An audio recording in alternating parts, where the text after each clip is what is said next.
So a couple weeks ago, Cindy and I went to vote in the primaries.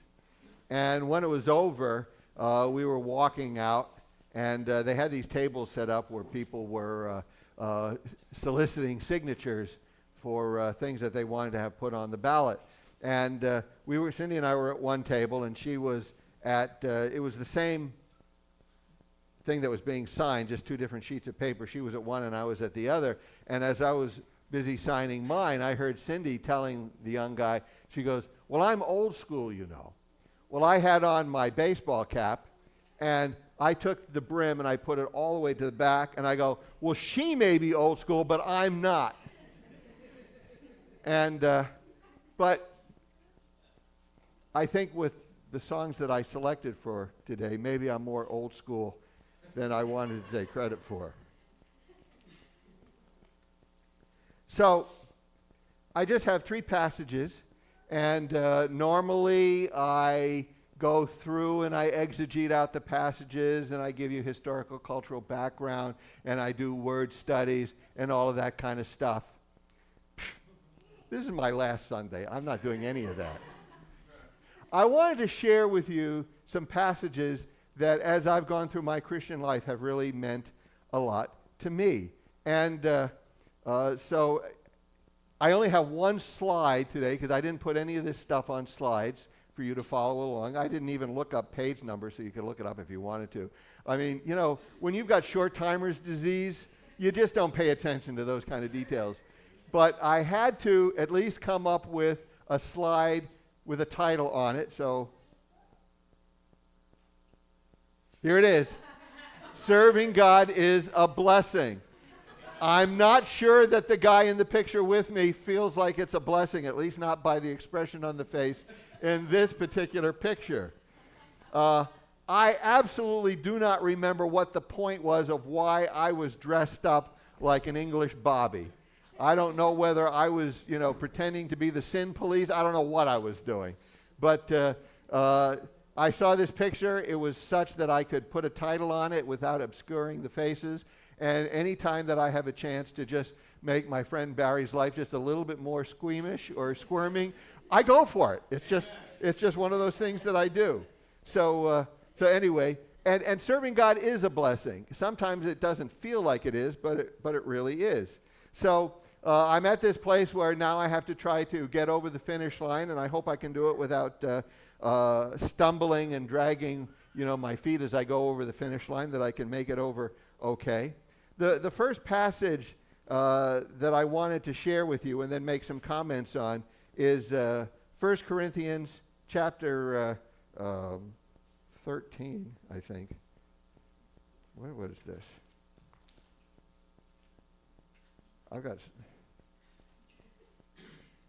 What did I get in here? Anyway, I don't think it's chapter 15. I think it's chapter 13. What's that? I think it's chapter 13. Anyway, it says here, well, maybe it is 15. Okay, so I really am limping over the finish line now, more than I ever thought I would be. I get to chapter 13 in one of my other ones. It all comes back to me now, sort of. It says, all the other apostles are greater than I am. I am not even good enough to be called an apostle because I persecuted the church of God. But God's grace has made me what I am, and his grace to me was not wasted. I worked harder than all the other apostles, but it was not really I. It was God's grace that was in me. So the reason why this is significant, first off, the very first time as a young Christian I read it, I completely misinterpreted it, and I thought it meant stuff that it didn't mean at all. And then when I was in the Lord a little bit longer and I read it again, it's like, oh, it's not talking about what I thought it was talking about. So there was the first lesson to me, is that I have to see things in their context in order to understand them. But one of the things that it tells me, and it tells me because when I became a pastor, I started to experience what I think Paul was alluding to here, that there were people that didn't really think that he should be called an apostle. I'm not even sure that he felt like he should be called an apostle, but he recognized that it was God who called him to be that. He didn't make himself an apostle. God made him that. I did not make myself a pastor. As a matter of fact, as my friend Barry can tell you, I fought it kicking and screaming for years to avoid becoming a pastor. I did not want to do that. I especially did not want to have to go to college because, if I showed you my transcripts from when I was a young man going to college, there's only one conclusion that anybody could come to, which was, well, that guy doesn't have too many brain cells to rub together. I mean, my grades were absolutely atrocious. And I just felt like that was not something that I could do. So my feeling was, God, if you want me to be a pastor, you're going to have to find a way to get me in there because I can't do it the way most people do. And what was amazing was that God blessed me and allowed me to graduate with honors when I graduated. And for years, I wouldn't tell anybody that because people thought that I was bragging about me. And it's like, no, I'm not bragging about me. I'm bragging about what God did in my life. I have a history with God where God has been present and God has made his power obvious to me, and God has allowed me to do things that I would never be able to do on my own. That has been my experience with God. And so when I look at this verse, I realize it's by God's grace that I am a pastor, not by anything that I've done. And God called me to do something that was not really easy to do. And some of this I'll share with you a little bit later. I don't want to get ahead of myself. But one of the things that I've learned is that no matter how difficult a circumstance might be, and there have been times when my circumstances as the pastor has been extremely difficult for me, but God has taught me something. And it's something that I want to share with you because I want you to practice it in your own life if you have not been doing it up to now. When things are not going the way you want, when you're not getting the answer to prayer that you were hoping for, when people are behaving in a way that's difficult to take, when things are happening in your family which, are causing you great sorrow and distress, God taught me to be thankful. And people go, well, why would you do that? I mean, why would you thank God for the difficulties that you go through? But one of the things that I've learned from going through the difficulties is I learned that in spite of the grades that I got when I went to Bible college, those grades did not guarantee that I would somehow be a brilliant pastor and that, the church would grow and be packed with people. God allowed me to get to that humble place where I realized he is the one who brings the increase. I do not bring the increase. It does not matter what my grades were. It doesn't matter what sort of blessings I had previously. When God called me to do something, he called me to trust him and to be faithful even when it's difficult. And so, in doing this, God has shown me that by serving him, he has helped me to take the log out of my own eye so that I'm not looking at what I need to correct and what I need to notice about somebody else. It's what I need to notice about myself. And that has been a blessing for me. God has made me aware of the hidden pain and suffering of injustice that others carry. So often when we see people behaving the way they behave, we start to pass a judgment on them. We start to think, well, what's wrong with them? Why are they doing this? Why can't they see that they should be trusting God and behaving God? But God sees what you and I are not able to see. He sees the kind of hurt and injustice that they've already been through. And he sees the kind of barriers that have been built up inside them. And he recognizes that they have to get to the place where they can actually just lean into him and trust him.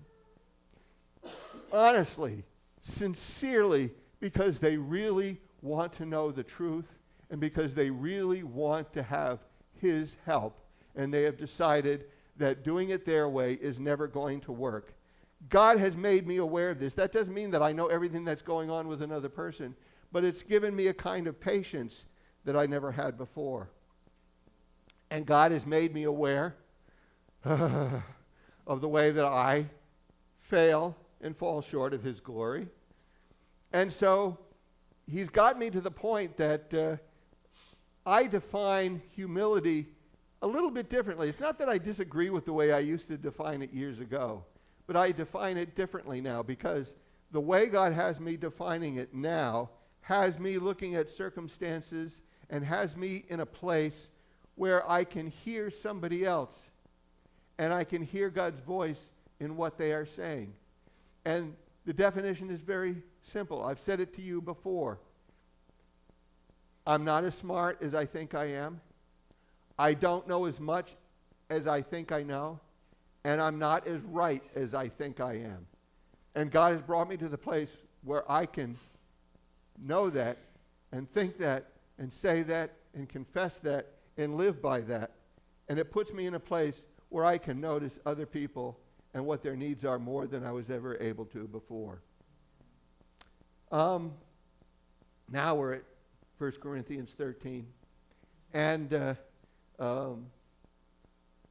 when I went to the Bible college, I learned all about the Protestant Reformation and the fact that those who had broken away from the Catholic Church were absolutely convinced that the Catholic Church had everything wrong and they had everything right, and that they were getting their authority from how right they were about everything. Well, that runs headlong into my definition of humility. And the problem with that is that that thinking completely goes against what it says in the first 3 verses of 1 Corinthians 13. If I could speak all the languages of earth and of angels, but didn't love others, I would only be a noisy gong or a clanging cymbal. If I had the gift of prophecy, and if I understood all of God's secret plans and possessed all knowledge, and if I had such faith that I could move mountains but didn't love others, I would be nothing. If I gave everything I have to the poor and even sacrificed my body, I could boast about it, but if I didn't love others, I would have gained nothing. For some reason, we Christians seem to be obsessed about being right about everything and telling everybody how right we really are. But there's a problem. So often when we do that, it's not happening in love. People aren't seeing love in us. They're not seeing what we read in the gospel reading about loving others the way Christ has loved us. They're not seeing that we are followers of Christ. They're just seeing that we're full of ourselves and we really don't know how to live in humility. They see this and it turns them off. Many Christians are obsessed with knowing and enforcing correct doctrine. And then you go on the other side of it, people who look at that and say, well, that's completely wrong, so they throw the correct doctrine completely out the window, and they say, well, I'm just going to focus on doing good works. I'll just be a nice person. That's not the tension that God has called us to live in. He has called us to live in this very difficult tension, where on the one hand, we have to hold tightly to the truth that he has given us, and on the other hand, we have to love others while we're doing it. And sometimes that means that we shut up about what we think is right and we just come alongside somebody and we love them. We are just there long enough so eventually that they see the love. If they can't see the love, then there is nothing that we can tell them about what might be right that they will ever listen to. They will always ignore truth because it's not coming to them in love. Some people have decided that for the church to remain relevant, that they just have to ditch moral and ethical standards. My answer is to learn how God shows love and then to imitate that. That's a much harder thing to do. That's one of those things that every time you think you understand how to show love, you find out you didn't know as much as you thought that you knew. It's a very difficult thing to do. And yet, that's what we're called to. We're called to represent God and to be his ambassador.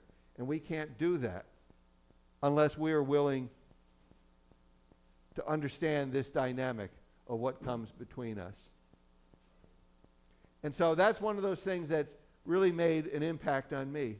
The other thing that God showed me along the way is that unless we're willing to love others the way he has loved us, we will never bring about justice in the world around us. And I'm not talking about the justice of a soup kitchen or anything like that. That stuff is nice, it's fine. I'm talking about the kind of justice which comes from the way you talk to somebody, from the way you treat them, from the way you come alongside and just are there and present for them when they need that. Even if in those moments you don't actually say anything, you're just there. Those moments where you encourage somebody and you let them know that the horrible things that have happened to them are not because that they are garbage. It's because other people are not interested in practicing justice. Other people are being selfish and self-centered. And they are suffering the consequences of somebody else's sin. God does not look at them that way. When God looks at them, he sees his image on them. And he recognizes that he intended for them to be a part of his family. And he wants to call them home, and he wants to see them healed, and he wants to see them restored. How can we ever get people to the place where they can see that is true if we are really concerned about just verbally pistol whipping somebody, telling them that they're wrong and they got to get their act together? That's not what God has called us to do. And so one of the things that God impressed upon me, and I've spent years trying to do this, and I'm not there yet. I'm not putting myself out there as somebody who has this under control. God has told me that in order for me to imitate his love and to practice his love, the place that I need to start is at home with those who are most important to me. If we can't show God's kind of love to those that we claim are the people we care about the most, how are we ever going to be able to do it with people who are strangers to us? And I can remember years ago when I had my copier business, and one of my customers was a fellow in Portland. And I heard his name in the news and found out. And he was putting himself forward as a good Christian man that other people should admire and follow. And he was arrested, and he was charged with doing all kinds of heinous things to members of his family, his wife and his kids. He was pretending that he was bringing justice into an unjust world, and he was doing it the whole time while he was practicing injustice. That was the beginning of God telling me that it has to start there. And so I would just say that that's something I'm still working on. I'm still figuring out how to do it. I'm better now than I used to be. At one time, I thought that I loved my wife, and I found out that I didn't love her as much as I thought I did. I'm trying to be better about it. I thought when I was raising my kids that I was loving them the way God wanted me to love them. And I found out that I didn't even come close to doing that. And I've had to go to each one of my kids and confess to them that I failed in that particular way. And to ask them to forgive me for that. So I have looked at what this says in the scripture, and I have applied it into my own life. I don't read this and say, well, you got to get your act together and you need to do this. I'm saying I need to get my act together and I need to do this, I'm encouraging you to take it seriously and to try to do it yourself. This last passage is one that a few years ago gained a significance for me that it had never had before. And so it's kind of a rough one for me to share. It's Matthew 14, verses 25 through 31. About 3 o'clock in the morning, Jesus came towards them walking on the water. When the disciples saw him walking on the water, they were terrified. In their fear, they cried out, "It's a ghost." But Jesus spoke to them at once. "Don't be afraid," he said. "Take courage. I am here." Then Peter called to him, "Lord, if it's really you, tell me to come to you walking on the water."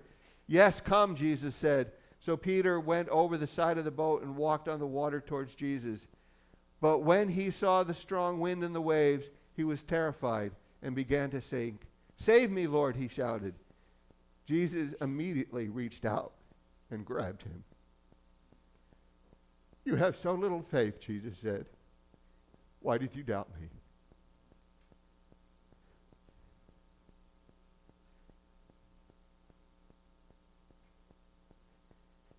"5 years ago, when my mother lay dying of cancer, God had told me before we knew she had cancer that I was going to have cancer a second time. That message was chilling. But for months, no evidence. While she was lying, dying, I discovered a tumor in my neck, and God told me that I had the same cancer that she had. That was before I even made it to the doctor's office. That was before I went through everything that I went through with biopsies and surgeries and that kind of stuff. And when the surgeon called to tell me that they knew exactly what kind of cancer, there was a part of me that wanted to be a smart aleck, but I bit my tongue and tell him what the cancer was. And then he told me, and it was exactly the same cancer that my mother had just passed away from. Because she had died, and I had that particular grief to deal with, and I had determined in my heart that I was going to officiate her funeral, and I had family coming, and none of this had become diagnosed yet officially. It was just God's word to me.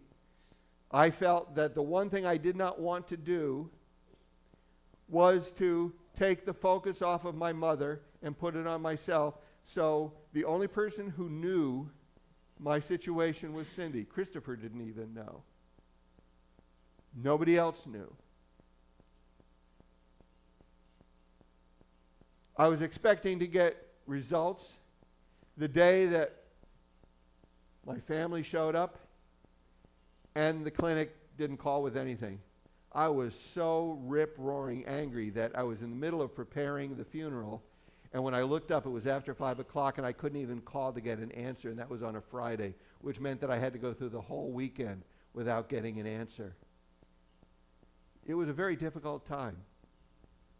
The thing that I never realized about this passage and seeing the strong winds and the waves and being distracted from the face of God is I never really realized what sort of things in life can come up that can take us so that we're no longer looking to God, we're no longer facing Jesus, we're no longer asking him for his help. I mean, I'm a pastor, for crying out loud. I mean, shouldn't that be the first thing that I would do? It never occurred to me. I was so taken with this idea that my mother had just died and that I had the same cancer, that I was just staring death right in the face, just like inches away from my face. That was the only thing that I could see. And I don't remember how many weeks went by where I just kept staring at death and staring and staring and staring. And I got into a place that was so depressingly dark. I had never been in a place like that before in my life. I had no idea that depression could be like that. I reached a point where I knew that I was going to have to tell the congregation.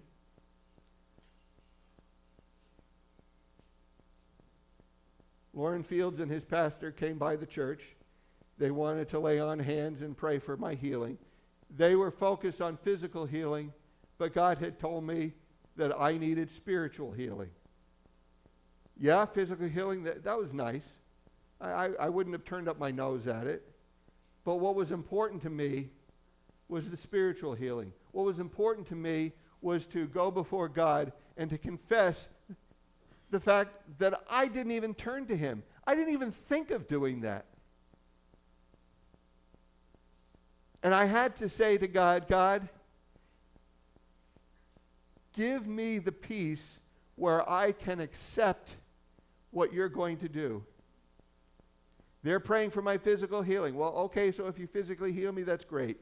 But if you choose not to do that, give me the peace to accept whatever you're going to do. And so if I only have weeks or months left to live, give me the kind of peace and the kind of joy that I can live with joy serving you, and that my time serving you isn't wasted. And if you give me more than weeks or months, if you decide to give me years, then give me the opportunity to enjoy and not waste that time. There have been numerous times in my life when I have prayed and God has given me an answer instantaneously. That was one of them. His peace came down over me instantly. I felt refreshed and renewed, and all of that darkness completely was gone. So that a year ago, when I discovered that I was riddled with cancer tumors again, I had that memory fresh in my mind. The only thing that it did was I knew that I was going to have to go and tell Cindy that news. That was the only thing I wasn't looking forward to doing. And I remember sitting at my desk and just breathing deeply and going, okay, Lord, I can accept this, but I really don't want to have to be able to share this news with Cindy. Cindy took it much better than I ever imagined. I had family members who thought it was downright weird that I had a sense of humor about this and I was cracking jokes. They were probably pretty bad, tasteless jokes. I don't remember what they were, but usually when you have dark humor about your death, it usually is funnier to you than it is to anybody else.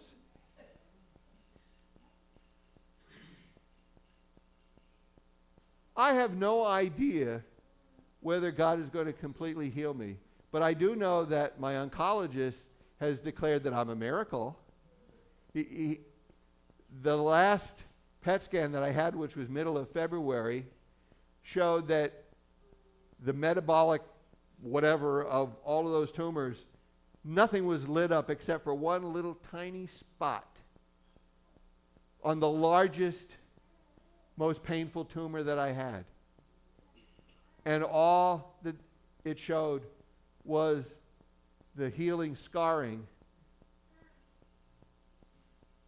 That's kind of where I'm at. I don't know whether God plans to have me live a lot of years, whether it's only going to be for a few years. I really don't know what it is. But you know what? At this point in my life, I've now stared death in the face twice. Is there anything else that can really worry me? What do I care? I care about the people that I leave behind. I care about what they will feel and what they will think and the emotions that they will have. But for me, I just really don't care. It doesn't matter to me. I just want to be, based on the previous passage that I shared, I want to be a husband who loves my wife the way God wants me to love her. And I'm going to try to do better at it than I've done so far. I'm going to try to love my kids the way God wants me to love them. And I am going to ask for God's help to be able to look at people who are suffering and to be patient, recognizing that I couldn't possibly know everything that they have gone through, every hurt that they have experienced, every set of defenses that they have built up that now have to be dismantled so that they can trust completely in God. I just have to ask God to help me be patient and kind with them. Meet them where they're at. To love them the way God has loved me. To see that God looks beyond sin and he looks at his image that he has put on somebody, and it is his natural inclination to show love. That's who God is. That's the person that I want to be. That's the person that I hope that you will want to be as well. So what's my whole point here? Christian faith is a journey with God. When you're humble, honest, and open to truth, God will change you. That's it. God has changed me. I'm not the same person that I was when I accepted Christ. I'm not the same person that I was when I arrived at this church. And I will not be the same person when he calls me home. The change is going to be going on, and it's going to be going on, and it's going to keep changing. That's just the way it is.